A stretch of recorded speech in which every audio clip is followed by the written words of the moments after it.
ক্ষমতায় গেলে প্রথম দিন থেকেই শুরু হবে রাষ্ট্র সংস্কার, বললেন গয়েশ্বর। ভোট বানচালের ষড়যন্ত্র প্রতিহতের হুঁশিয়ারি ফারুকের।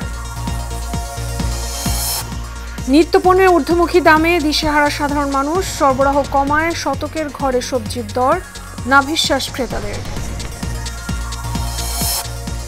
মহানবীর জীবনাদর্শ বিশ্বের শান্তি এবং কল্যাণ নিশ্চিত করতে পারে, পবিত্র ঈদে মিলাদুন্নবী উপলক্ষে দেয়া বাণীতে প্রধান উপদেষ্টা। এবং আফগানিস্তানে ফের ৬.২ মাত্রার ভূমিকম্প, ব্যাপক ক্ষয়ক্ষতির শঙ্কা, সহায়তায় ত্রাণ পাঠালো বাংলাদেশ।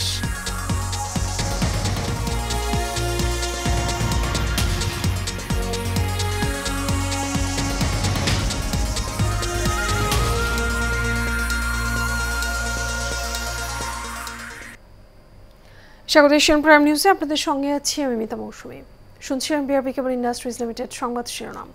এবারে চলে যাব বিস্তারিত সংবাদে। বিএনপি ক্ষমতায় গেলে সংসদের প্রথম কার্যদিবস থেকে রাষ্ট্র সংস্কারের কাজ শুরু করা হবে বলে জানিয়েছেন বিএনপির স্থায়ী কমিটির সদস্য গয়েশ্বর চন্দ্র রায়। আর বিএনপি চেয়ারপারসনের উপদেষ্টা জয়নুল আবেদিন ফারুক বলেন, আবারও দিল্লির প্ররোচনায় আওয়ামী লীগের সাথে আঁতাত করে যদি কেউ নির্বাচন বানচাল করার চেষ্টা করে তাদের প্রতিহত করা হবে। সকালে আলাদা অনুষ্ঠানে যোগ দিয়ে এসব কথা বলেন তারা। আরও জানাচ্ছেন শরীফুল ইসলাম।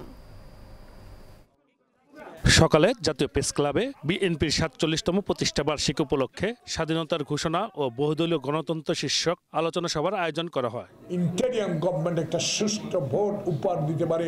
এ সময় বিএনপির চেয়ারপারসনের উপদেষ্টা জয়নুল আবেদিন ফারুক বলেন, নির্বাচনকে বিভ্রান্ত করার জন্য পিআর সহ নানামুখী ষড়যন্ত্র চালাচ্ছে কোনো রাজনৈতিক দল। আওয়ামী লীগের আবারও দিল্লির প্ররোচনায় বাংলাদেশের কিছু লোক যদি আবার আওয়ামী লীগের সাথে আঘাত করে এই প্রফেসর ইউনূস সরকারের একটি নির্বাচনকে বানচাল করার চেষ্টা করেন, জনগণ প্রতিহত করবে। আর পল্টনের ফারিস টাওয়ারে এক আলোচনা সভায় যোগ দিয়ে বিএনপির স্থায়ী কমিটির সদস্য গয়েশ্বর চন্দ্র রায় বলেন, গত ১৭ বছরের অব্যবস্থাপনাকে ব্যবস্থাপনায় আনতে সময় লাগবে। যতদিন পর্যন্ত নির্বাচন না হবে, ফলাফল ঘোষণা না হবে, ততক্ষণ পর্যন্ত এই জনগণের এই আশঙ্কা কাজ করবে। এই আশঙ্কা কিভাবে সরকার দূর করবে এটা তার ম্যাটার, আমার ম্যাটার না। তবে আমাদের একটা দায়িত্ব আছে তাদেরকে হেল্প করা, অর্থাৎ এই আশঙ্কাটা দূর করে একটা গণতান্ত্রিক পথে আনা। এখন এই যে এইগুলো যা হচ্ছে সংস্কার প্রস্তাব এগুলো হলো বেড়াইবা সালিশি মানলাম, কিন্তু কামটা শেষ হওয়ার পরে বাড়িতে মামলা করে দিলাম, লাভ সালিশি লাভ হবে? তা যদি প্রকৃত অর্থেই সংস্কার করতে হয় তাহলে আমার মানসিক সংস্কারটা আগে দরকার। যতদিন পর্যন্ত নির্বাচন না হবে ততদিন পর্যন্ত জনগণের মধ্যে আশঙ্কা থাকবে বলে জানান তিনি। Shariful Islam, Asian television, Dhaka. নিত্যপণ্যের ঊর্ধ্বমুখী দামে দিশেহারা সাধারণ মানুষ, নাগালের বাইরে বেশ কিছু পণ্যের দাম, সপ্তাহ ব্যবধানে আরও চড়া সবজির বাজার, বাড়তি দামে বিক্রি হচ্ছে ডিম এবং ডাল, স্বস্তি নেই মাছ মুরগির বাজারেও। যদিও বিক্রেতারা বলছেন বাজারে সরবরাহ কমায় দাম বাড়ছে নিত্যপণ্যের। ওয়ালিদ সিদ্দিকীর রিপোর্ট। বাড়তি দামেই বিক্রি হচ্ছে সব সবজি, বেগুন, ঢেঁড়স, বরবটি ও পটল সহ প্রায় সব সবজি ১০০ টাকার উপরে। টমেটো ও কাঁচা মরিচের দাম কিছুটা কমেছে। টমেটো প্রতি কেজি ১৬০ টাকা আর মরিচ ১৮০ টাকা।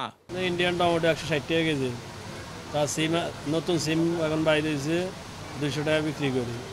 লাউ ৮০ টাকা, মিষ্টি কুমড়া ৬০ টাকা কেজি, পটল ৮০ টাকা। ভারত থেকে চাল আমদানি করার পরও কমেনি আশানুরূপ দাম। আর ডাল বিক্রি হচ্ছে বাড়তি দামেই, প্রতি কেজি ১৬০ টাকা। মাছের দাম গত সপ্তাহের চেয়ে কিছুটা কমেছে, তবে তা সাধারণ মানুষের নাগালের বাইরে। আর ইলিশ মাছের নাম মুখে আনাই দায়। ঝাটকা ইলিশ ৭০০ টাকা কেজি আর বড় ইলিশ বিক্রি হচ্ছে ২৫০০ থেকে ৩০০০ টাকা। আগে যেমন পানি বৃষ্টি বাদলের কারণে পানিটা বাড়তেছিল, এই কারণে দাম মাছ ধরতে পারে না, দামটা বাড়তেছিল। কিন্তু এখন পানিটা টান দিয়েছে যেহেতু দিন যাবে, মাছের দাম আশা করি নিয়ন্ত্রণে চলে আসবে, আরও কমবে। আদা, পেঁয়াজ, মসুর ডাল এই তিনটার দামই অতিরিক্ত ছিল, দুইটার দাম কিছুটা কমিয়েছে। আদার দাম বেশি কমছে, মসুর ডালটা কমে নাই। মিনিকেট চাল ৭২ থেকে ৮০ টাকা মধ্যে বিক্রি হচ্ছে ভালোগুলা, আর নাদির চাল আপনার ৭৫ থেকে ৯০ টাকা পর্যন্ত, ২৮ চাল 60 থেকে 65 টাকা। চালের দাম মোটামুটি একটু কমের দিকেই আছে, যদি ইন্ডিয়ান চালটা এভাবে আসতে থাকে তাহলে বাজারটা হয়তো একটু কমবে। সবজির দাম, মাছের দাম, গোশের দাম, মুরগির দাম, ডিমের দাম আগে কিনতাম 45 টাকা করে, সেটা এখন 50 টাকা হালি।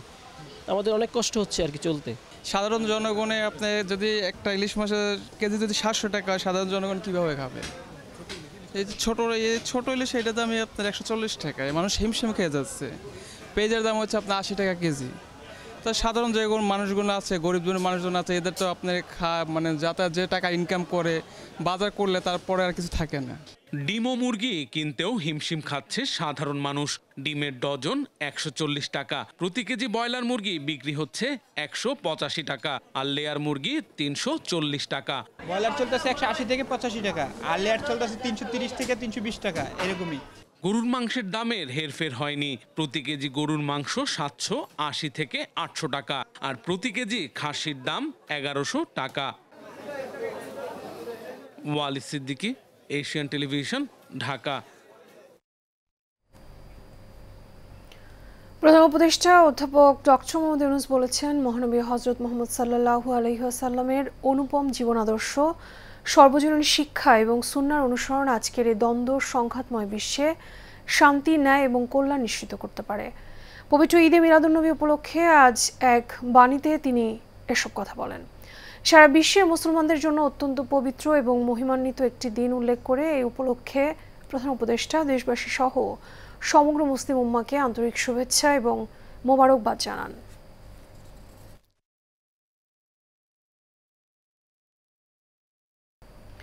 এর সাথে শেষ করবে এশিয়ান প্রাইম নিউজ। তার আগে বিআরবি কেবল ইন্ডাস্ট্রিজ লিমিটেড সংবাদ শিরোনামগুলো জানাবো আরও একবার।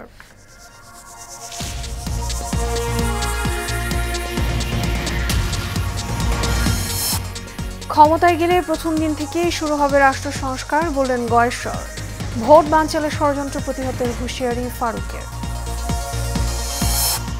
নিত্যপণ্যের ঊর্ধ্বমুখী দামে দিশেহারা সাধারণ মানুষ, সরবরাহ কমায় শতকের ঘরে সবজির দর, নাভিশ্বাস ক্রেতাদের।